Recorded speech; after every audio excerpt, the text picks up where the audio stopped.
दादा आज परभणी दौरा केलेला आहे, बैठक घेतलेली आहे. नेमकं बैठकीमध्ये काय निर्णय झाले? आता isakal.com आहे देशातील नंबर 1 ची मराठी न्यूज वेबसाईट.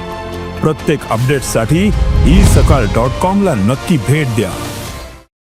काय शेवटी सगळ्यांना मुंबईला जाणं गरजेचं आहे. शेवटी काय आहे, समाजाच्या अस्तित्वाचा प्रश्न आहे. समाजाचे लेकरं मोठं होणं गरजेचं आहे.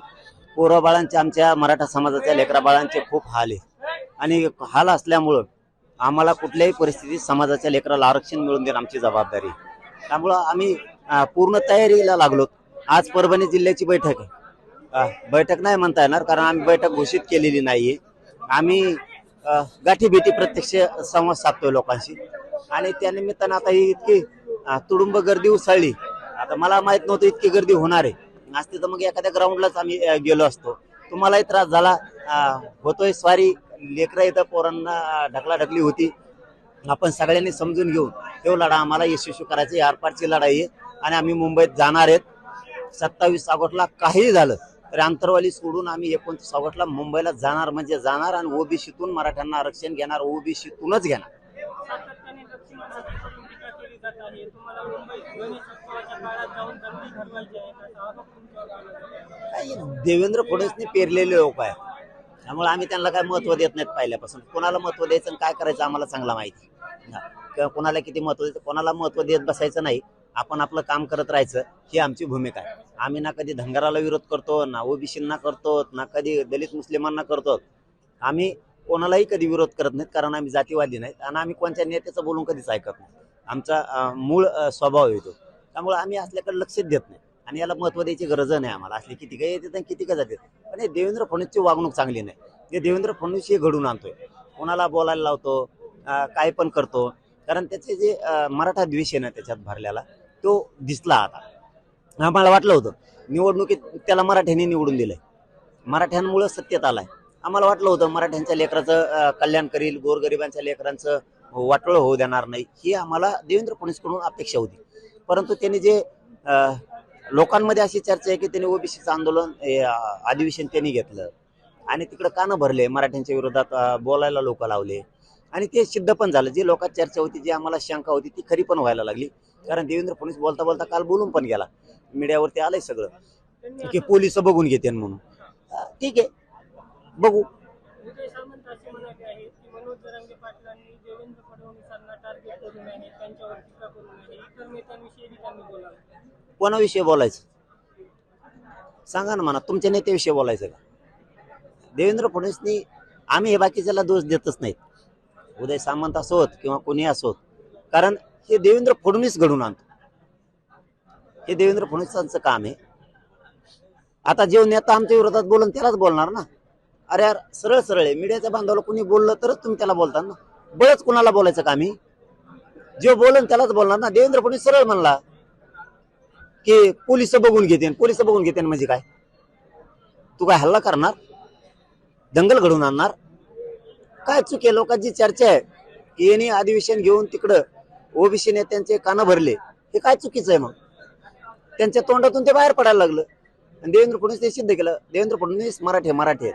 एकदा झालं अंतरावली तू हल्ला केला, आमच्या आई बहिणीच्या डोके फोडले, पुन्हा भानगडीत पडू नको.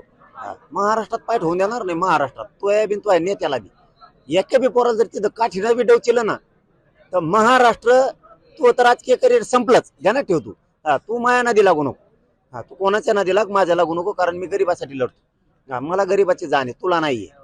तू आमच्या लेकरा बाळांचा वाटोळा करायला जाशील, तू दंगली घडायचा प्रयत्न करशील. तू ह्यामुळं मोदी साहेबांचं सरकार देशाला सुद्धा अडचणीत आहे. ध्यानात ठेव माझा शब्द. तू तुला महाराष्ट्रात कुठेच पाय नाही ठेवून देणार. तू फक्त मराठ्यांच्या पोराला हात लावून दाखव एखाद्या. तू म्हणला ना पोलीस, पोलीस म्हणजे कोण? फडणवीस. आणि फडणवीस म्हणजे पोलीस. पोलीस बघतील म्हणला ना, नुसतं मुंबईत एका पोराला काठी लागू दे, काय होऊ दे, तू बघ तुला महाराष्ट्रात पाय ठेवू देत नाही. असे सुद्धा म्हणाले आहेत आज बोलताना की आम्ही ओबीसी संघर्ष यात्रा काढू आणि ही यात्रा जी आहे. अरे बाबा, मी तुम्हाला आताच सांगितलं ना, कसल्याला महत्व आम्ही देत नाहीत. स्वतः जातीसाठी लढावं, त्यांना तिकडे एसटीतून आरक्षण मिळवून द्यावं. इकडे देवेंद्र फडणवीस सांगणं अशी कुठाने करू नये आणि यांना कुणाला दोष देत नाहीत बाबा. आम्ही ते आमचे विरोधक बी नाहीत, आम्ही त्यांना कधी मानलं सुद्धा नाही, मानणार बी नाही. कारण गावखेड्यात आमचे ओबीसीचे मराठ्यांचे चांगले संबंध आहेत. काही जणांच्या माध्यमातून देवेंद्र फडणवीस घडवून आणतो, दुसरं कोणी नाही. कारण त्या अधिवेशनाने सिद्ध केलं देवेंद्र फडणवीस सोबत कोण कोण होतं. त्याचा अर्थ असा आहे हे सगळे भाजपचे आहेत आणि देवेंद्र फडणवीस आता ओबीसी मराठ्यात वाद लावणारे, दंगल घडवून आणणारे हे जवळपास सिद्ध झाले. ही लोकांतली चर्चा आहे आणि खरी असण्याची शक्यता आहे. असा शंका आम्हाला येते. तसं ते बोलून पण गेलाय. पोलिस बघतील म्हणजे आम्ही मुंबईत यायचं नाही, आम्ही शांततेत मागणी करायची नाही. लोकशाहीनं आम्हाला अधिकार दिला नाही, कायद्याने संविधान अधिकार नाही दिला, आम्हाला नाही दिला.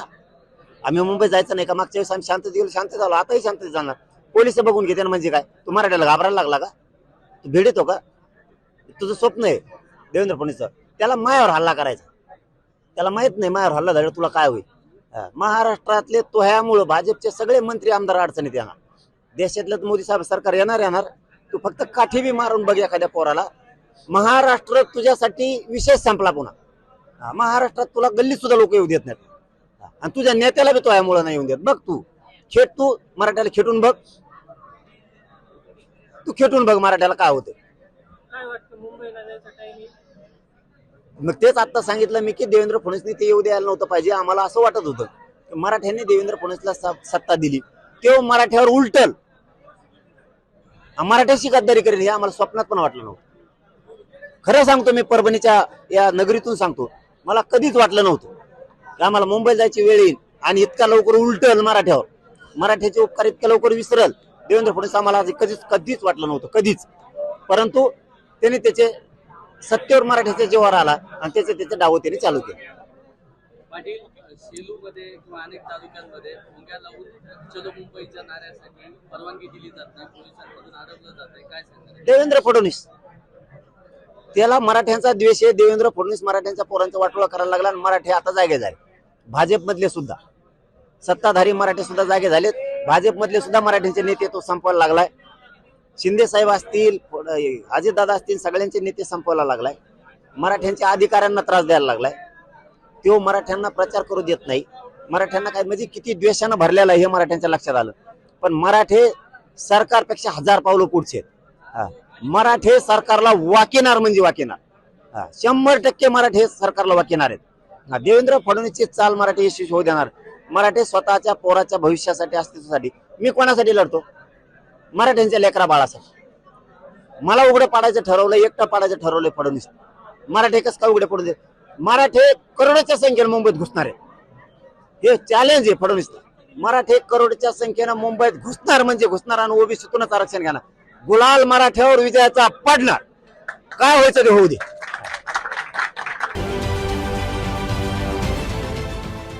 देश विदेशातील प्रत्येक घडामोडींचे लाईव्ह अपडेट मिळवण्यासाठी आता साम टीव्हीच्या सर्व सोशल मीडिया प्लॅटफॉर्मला लाईक, फॉलो आणि सबस्क्राईब करा. तसंच सर्व नोटिफिकेशनसाठी बेल आयकॉन प्रेस करायला विसरू नका.